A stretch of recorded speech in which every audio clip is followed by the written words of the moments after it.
ಪ್ರಿಯಾಂಕ್ ಖರ್ಗೆ ಅವರು ಪತ್ರ ಬರೀತಾರೆ RSSಗೆ ಯಾವುದೋ ಒಂದು ಸರ್ಕಾರಿ ಜಾಗಗಳಲ್ಲಿ ಯಾವುದೇ ರೀತಿ ಅವಕಾಶ ಮಾಡಿಕೊಡ್ಬೇಡಿ ಅಂತ.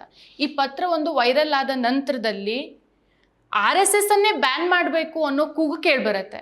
ಈಗ ನಮ್ಮ ದೇಶದ ಕಾನೂನಿನ ಪ್ರಕಾರ ಒಂದು ಸಂಘ ಸಂಸ್ಥೆಯನ್ನ ಬ್ಯಾನ್ ಮಾಡಬೇಕು ಅಂತಂದ್ರೆ ಅದು ಒಂದು ಭಯೋತ್ಪಾದಕ ಚಟುವಟಿಕೆಗಳನ್ನ ಮಾಡಿರಬೇಕು. RSS ಅಂತ ಭಯೋತ್ಪಾದಕ ಚಟುವಟಿಕೆಯನ್ನ ಏನ್ ಮಾಡಿದೆ, ದೇಶದ್ರೋಹ ಅಂತ ಏನ್ ಕೆಲಸ ಮಾಡಿದೆ? ಇಲ್ಲ, ಈ ದೇಶದಲ್ಲಿ ಮೊಟ್ಟ ಮೊದಲ ಒಂದು ಇಡೀ ದೇಶ ಗಾಬರಿ ಆಗುವಂಥ ಒಂದು ಕೃತ್ಯ ನಡೀತು. ಅಫ್ಕೋರ್ಸ್ ಈ ದೇಶದ ಹುಟ್ಟಿನ ಜೊತೆಗೆ ಪಾರ್ಟಿಷನ್ ಇತ್ತು, ದೇಶ ವಿಭಜನೆ ಇತ್ತು. ದೇಶ ವಿಭಜನೆ ಕೂಡ ಈ ದೇಶದ ಕರಾಳ ಅಧ್ಯಾಯಗಳಲ್ಲಿ ಒಂದಾಗಿದೆ.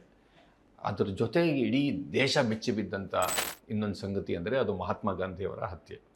ಮಹಾತ್ಮ ಗಾಂಧಿಯವರ ಹತ್ಯೆಯನ್ನು ಮಾಡಿದ್ದು ನಾಥೂರಾಮ್ ಗೋಡ್ಸೆ. ಮೇಲ್ನೋಟಕ್ಕೆ ಆತ ಹಿಂದೂ ಮಹಾಸಭಾದ ಸದಸ್ಯ ಅಂತ ಹೇಳಲಾಗುತ್ತೆ, ಆದರೆ ಆತ RSS ಸದಸ್ಯ ಕೂಡ. ಅವತ್ತಿನಿಂದ ಇವತ್ತಿನ ತನಕ ಇಂಥ ಬೇರೆ ಬೇರೆ ಅಸಾಸಿನೇಷನ್ ಅಟೆಂಪ್ಟ್ಸ್ ಈ ದೇಶದಲ್ಲಿ ಬೇಕಾದಷ್ಟು ಜನರ ಮೇಲೆ ನಡೆದಿದೆ.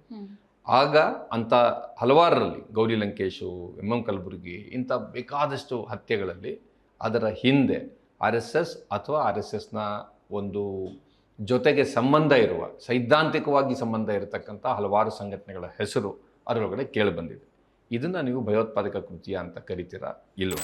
ನಿಮಗೆ ಲಾಹೋರ್ಗೆ ವಾಜಪೇಯಿ ಅವ್ರ ಕಾಲದಲ್ಲಿ ಒಂದು ರೈಲು ಬಿಟ್ಟರು, ಅಂದರೆ ಸಂಜೋತಾ ಎಕ್ಸ್ಪ್ರೆಸ್ ಅಂತ ಕರೀತಾರೆ. ಸಂಜೋತಾ ಎಕ್ಸ್ಪ್ರೆಸ್ ಕೇಸ್ನಲ್ಲಿ, ಮಾಲೆಗಾಂವ್ ಸ್ಫೋಟದಲ್ಲಿ ಇವೆಲ್ಲದರಲ್ಲೂ ಬಾಂಬ್ ಬಿಟ್ಟಂಥವ್ರು ಯಾರು?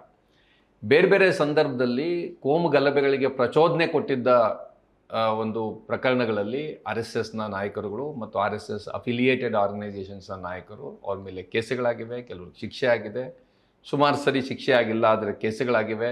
ಇವೆಲ್ಲದೂ ಕೂಡ ಏನಿದು? ಇದು ದೇಶವನ್ನು ವಿಭಜಿಸ್ತಕ್ಕಂಥ, ದೇಶದಲ್ಲಿ ಇರತಕ್ಕಂಥ ಇನ್ನೊಂದು ಸಮುದಾಯದ ಮೇಲೆ ಉದ್ದೇಶಪೂರ್ವಕವಾಗಿ ದುರುದ್ದೇಶಪೂರ್ವಕವಾಗಿ ಸುಳ್ಳುಗಳನ್ನು ಸೃಷ್ಟಿಸಿ, ಸುಳ್ಳುಗಳನ್ನು ಒಂದು ಫ್ಯಾಕ್ಟ್ರಿಯ ಪ್ರಮಾಣದಲ್ಲಿ ಸೃಷ್ಟಿ ಮಾಡಿ ಅದನ್ನು ಹಬ್ಬಿಸಿ ಮತ್ತು ಸಾರ್ವಜನಿಕವಾಗಿ ಭಾಷಣಗಳನ್ನು ಮಾಡಿ ದ್ವೇಷವನ್ನು ಬಿತ್ತಿ ನೀವು ಹೊಡಿರಿ, ಕೊಲ್ಲಿ, ಕೊಚ್ಚಿ ಅಂತ ಹೇಳ್ತಕ್ಕಂಥ ಒಂದು ಸಿದ್ಧಾಂತ ಇರೋದು.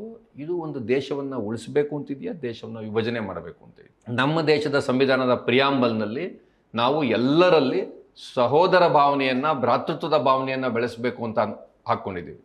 ಇದನ್ನು ಬೆಳೆಸ್ತಾ ಇರೋ ಕೆಲಸವನ್ನು ಮಾಡ್ತಿದ್ಯಾ, ಭ್ರಾತೃತ್ವ ಭಾವನೆಯನ್ನು ಹೋಗಲಾಡಿಸ್ತಾ ಇದೆಯಾ?